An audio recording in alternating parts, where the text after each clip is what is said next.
They had no feet. That was the point. Commodus wanted them helpless, crawling, pathetic. He'd order his guards to amputate prisoners at the ankles, then drag them into the Colosseum arena. The crowd would watch, confused at first, as these mutilated men tried to drag themselves across the sand with their arms. Then the emperor would descend, dressed as Hercules, carrying a club, and he'd beat them to death, one by one, screaming that he was slaying giants. The crowd was expected to cheer. They did. You don't boo a madman who controls the empire. This wasn't war. This wasn't justice. This was the Emperor of Rome, the most powerful man on earth, living inside a delusion so complete that he'd mutilate human beings to make his fantasies real.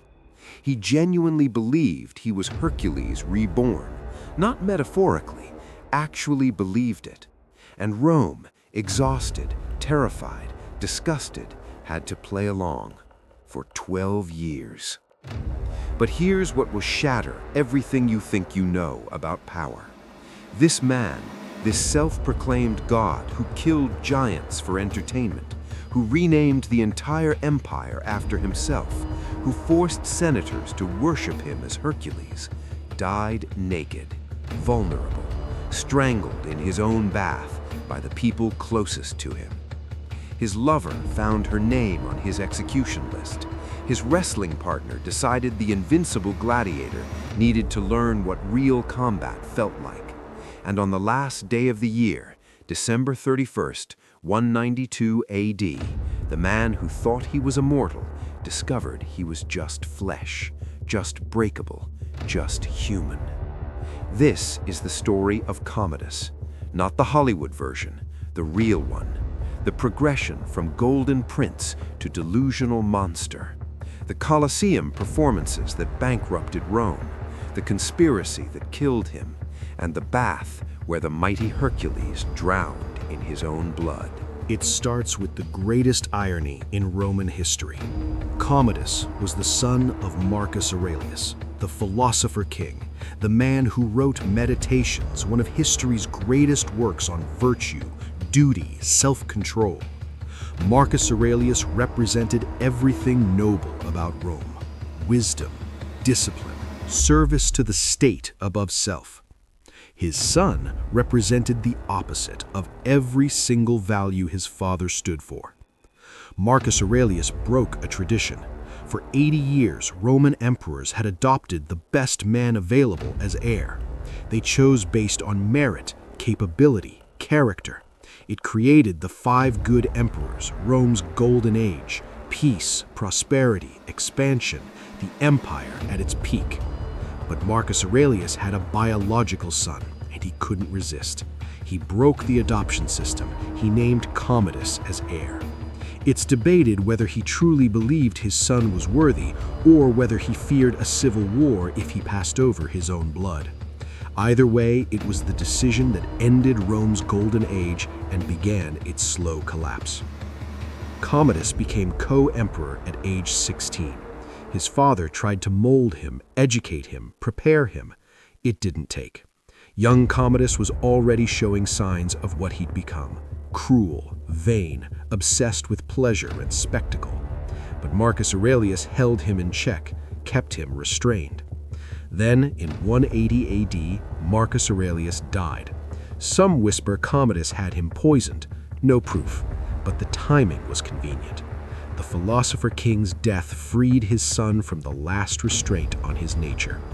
Commodus was 19 years old, emperor of Rome, and the first thing he did was abandon his father's military campaigns in Germania.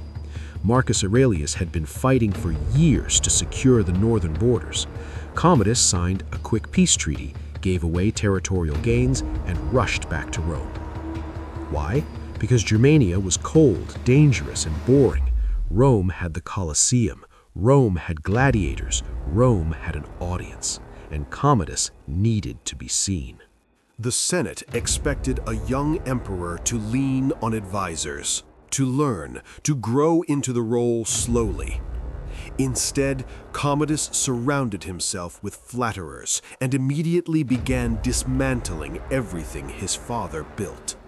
He emptied the treasury on spectacles, gladiatorial games lasting weeks, animal hunts featuring hundreds of exotic beasts, theatrical performances where he played the lead role.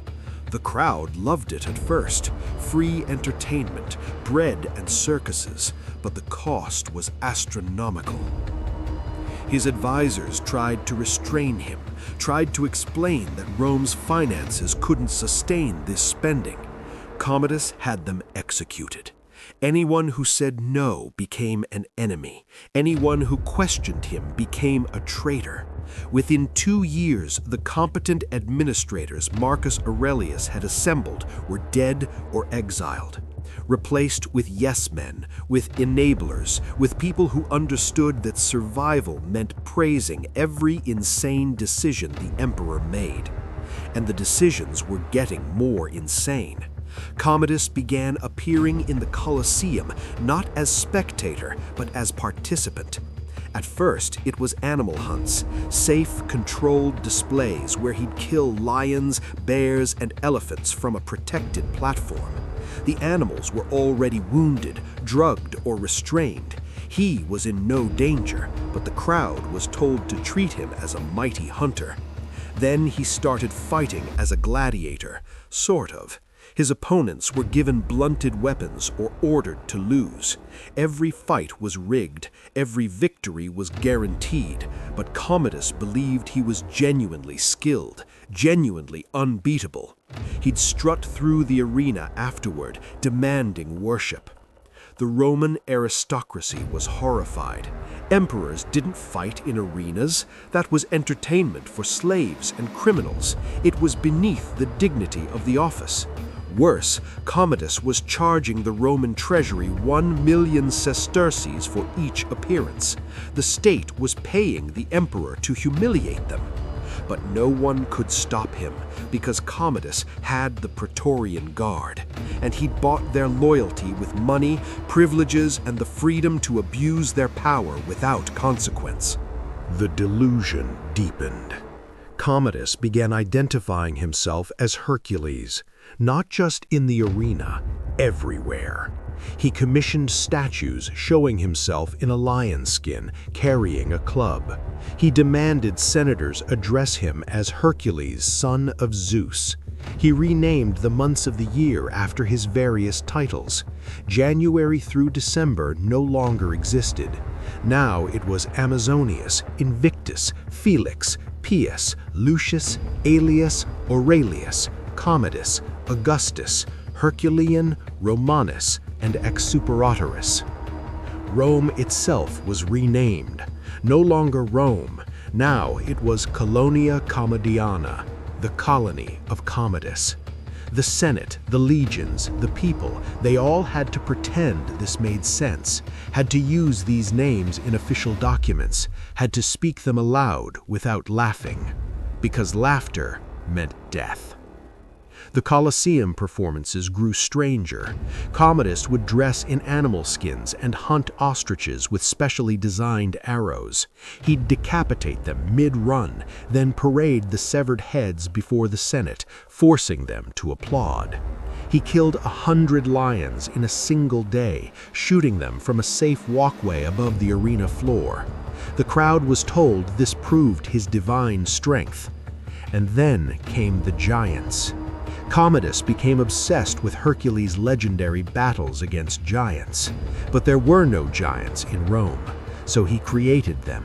He'd select prisoners, order their feet amputated, wait for them to heal enough to survive, then have them brought to the arena. They'd be released into the sand, helpless, trying to crawl, and Commodus would enter dressed as Hercules, carrying his club. He'd chase them down, beat them to death, slowly, theatrically, while narrators described his heroic battle against monstrous foes. The crowd had to cheer, the Senate had to praise his courage. This was the Emperor of Rome, the heir of Marcus Aurelius, the man controlling the greatest military force on earth. and he was spending his time murdering amputees while pretending to be a mythological hero. The cost wasn't just moral, it was financial. Commodus was bankrupting the empire. Every spectacle, every appearance, every indulgence drained the treasury. The million sesterces per performance added up. The exotic animals imported from Africa and Asia, the renovations to the Colosseum, the bribes to keep the Praetorian Guard loyal. Rome's infrastructure crumbled. Roads went unrepaired, aqueducts deteriorated, border defenses weakened. But Commodus didn't care. He cared about the arena, about the applause, about being seen as Hercules.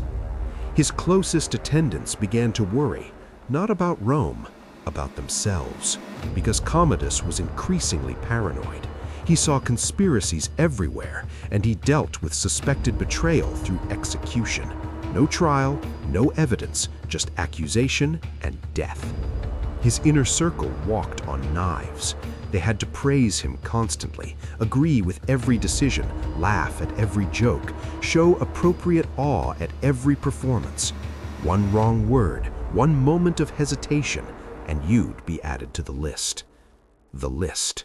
Commodus kept a private list of people marked for execution, names added based on paranoia, grudges, or simple whim. The list grew longer daily, and no one knew if their name was on it until guards came in the night.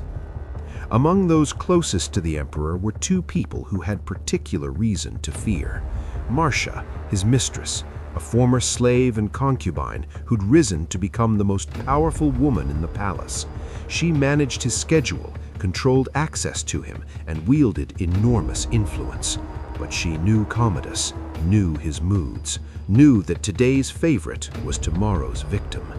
And Narcissus, Commodus's wrestling partner and trainer, a massive man, a professional athlete who spent hours daily grappling with the emperor, who had to lose every match while making it look competitive, who had to endure Commodus's boasts about superior strength while being forbidden to actually fight back.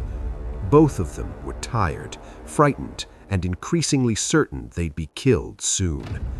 December 31st, 192 AD, the last day of the year.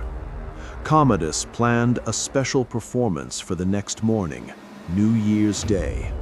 He would appear in the Colosseum not from the Imperial box, but from the gladiators' quarters. He'd dress as a gladiator, enter through the gate of life, and fight. Not a rigged match, or so he claimed, a real demonstration of his skill. He wanted to start the new year by proving he was truly Hercules, truly divine, truly the greatest warrior in Rome. That night, Marcia found the list, the execution list. She was going through Commodus's private chambers, as she often did, managing correspondence and documents, and she saw it. Parchment, names written in his hand, people to be killed in the coming days. Her name was there, near the top. No explanation, no crime listed, just her name, marked for death. She panicked. Commodus was in his bath, relaxing after another day of paranoid tyranny. He'd be there for a while, as he always was. Marcia had time. Not much, but some. She needed to act, because if Commodus emerged from that bath, she was dead. If she waited until morning, she was dead. Her only chance was right now, in this moment of opportunity. She found Narcissus, showed him the list. His name was on it too, along with other members of the inner circle. Commodus planned a purge, a cleansing of anyone who might pose a threat or simply knew too much, and he'd scheduled it to begin after his New Year's performance, after his triumphant entrance into 193 AD as the glorious Hercules. Marcia and Narcissus looked at each other. They'd both served this madman for years, both enabled his delusions, both helped him destroy Rome's dignity and treasury, and now he was going to kill them anyway. They had nothing to lose, only one move left. Marcia moved first. She prepared wine, strong wine, mixed with enough poison to kill 10 men. She brought it to Commodus in his bath. He was relaxed, unarmed, alone.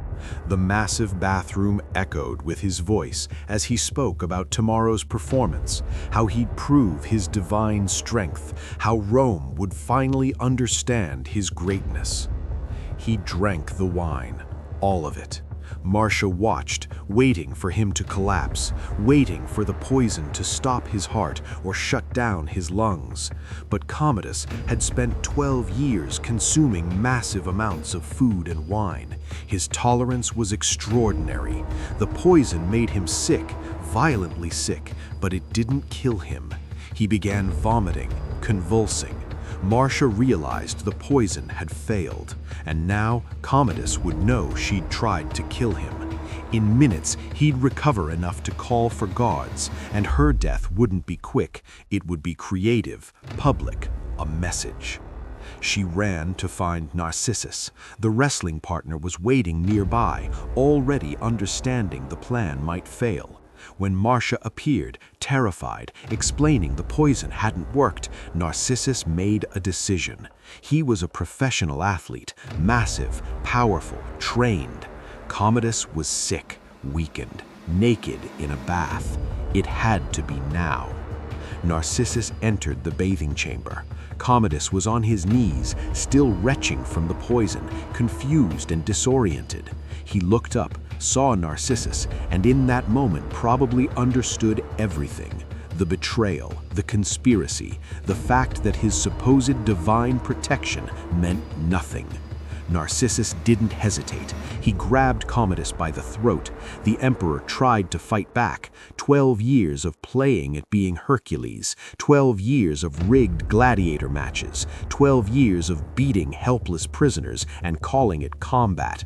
And now, finally, real violence, real strength, real danger. Commodus couldn't match it. He'd never actually learned to fight. Every opponent had thrown matches. Every victory had been staged. Narcissus strangled him, right there in the bath, water splashing, Commodus thrashing, gasping, clawing at the hands around his throat. But Narcissus was stronger, had always been stronger, had spent years pretending otherwise, letting the emperor win, feeding the delusion. Not anymore.